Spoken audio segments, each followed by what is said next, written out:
거의 없다시피 했는데 여기 조금 그 차이가 있어가지고 크게 더 크게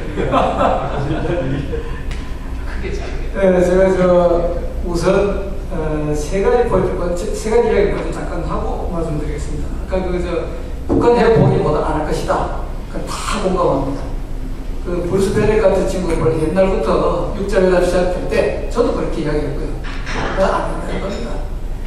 핵을 만약에 김정일이한테 핵을 포기하지 않으면은 내가 정말로 죽든지 큰일이 나겠구나 이런 생각을 갖도록 만들어줘야 핵을 포기하든지 말든지 그 문제를 신경이라도 쓰지 말로만 해가지고 전혀 소용없을 것이다. 그렇게 이야기해요. 저도 그렇게 생각합니다. 그런데 지금 육자회담에 나가 있는 우리와 북한 이외에 딴 나라들은 러시아 사실 관심 없습니다. 일본은 관심은 많지만 영향력이 없습니다. 미국 결정적인 레버리지가 없어요.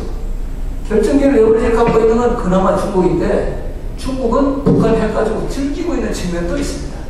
아니라고 하지만 그래서 북한 핵을 그런 식으로 육자회담이나 대화를 해서 해결할 수 없다고 하면 다 공감하는 사항입니다.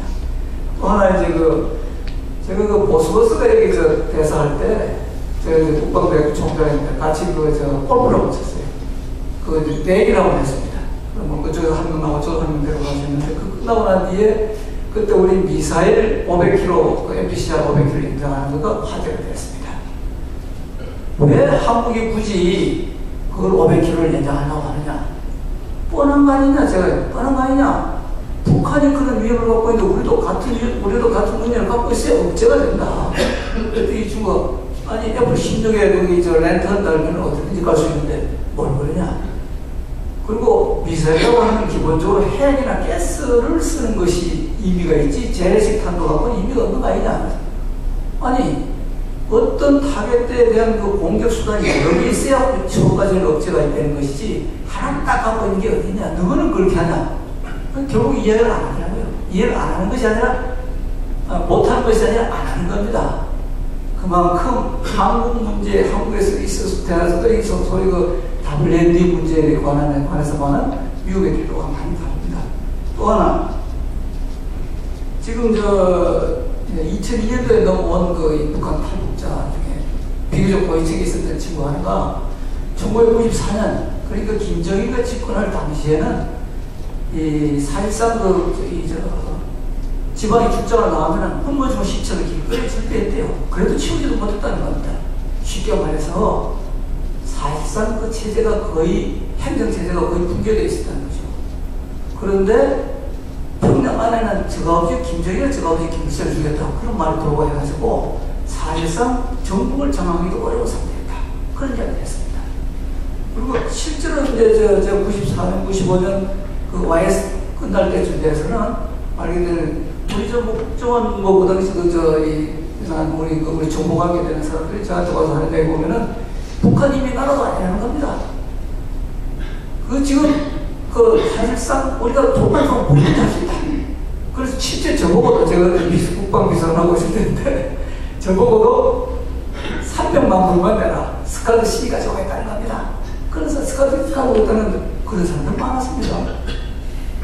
그러면서 실질적으로 평양에 누구가 우리 에이전트다 이렇게 이야기하는데 깜짝 놀랄 사람들, 북한 정권의 상당히 핵심 근처에 있는 사람들의 오촌, 친동생이나 저 아들을 없더라고요. 그런 사람들을 이름을 내는 겁니다. 지금 북한 상태가 어떠냐?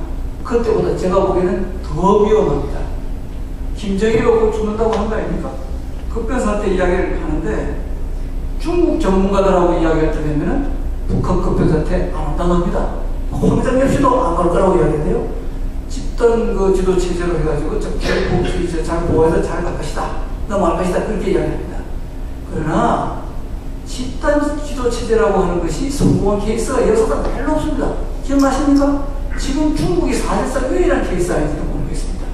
레닌이 죽고부터 고르바초프 할 때까지 정권이 바뀔 때마다 지도자가 바뀔 때마다 집단 지도 체제가 나섰습니다. 그러나 그것이 의미 있는 집단 지도 체제가 형성된 적이 있습니까? 역사상 로마 시대에도 사무실이 몇 번이나 있었지만 한 번도 의미 있는 게 없었습니다. 어려운 겁니다. 왜 어렵냐?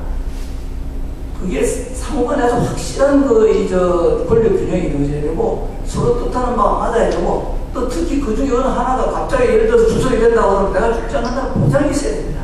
쉬운 게 아닙니다. 더더구나 지금 김정은이 그렇게 대단히 능력 있는 사람이냐. 지금 이렇게 여러 가지 이야기를 들어보면 저보다 선명한 교수들 많이 알겠지만 아주 불안정한 상태입니다. 그럼 우리 다 알고 있지 않습니까? 1994년부터 지금까지 존재는 해왔지만 지금 북한의 시장의 미력이 얼마나 커져간다. 또 그 사이에 지금 사실상 김정일 체제가 과거에 지금 얼마 전에 그때는 과거에는 김정일이가 모든 주민들한테 식량으로 직접 통제를 했습니다. 그러니까 우리가 군나라를 통치할 때 제일 이상적인 건 윤리 도덕으로 하는 겁니다. 이시옵소서 500년 동안 그렇게 하려다 모르겠지만 그 다음에 법치로 지배하는 겁니다. 그것도 안 될 때 폭력으로 통치하는 겁니다. 근데 북한 같은 경우는 지금 공개 처형을 참 수시로 자행하는 그런 21세기 말이죠.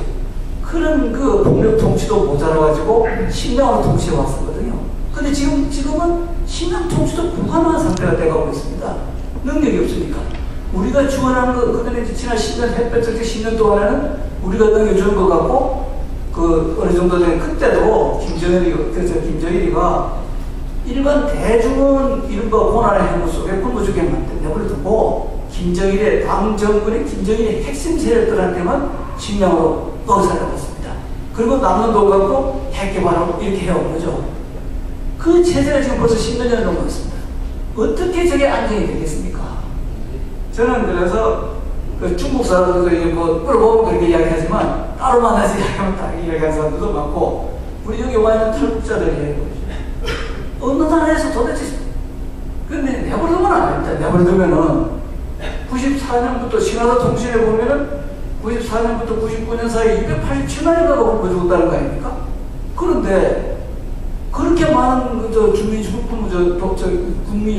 굶어 죽어도 괜찮았던 체제입니다. 그러니까 내버려두면 안 된다는 겁니다. 하물며 우리가 돈 지원하고 멋지나 햇볕 정책처럼 그렇게 하면 안 됩니다.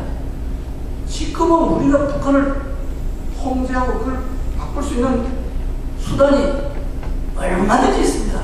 지도자의 의지만 있으면 되는 겁니다.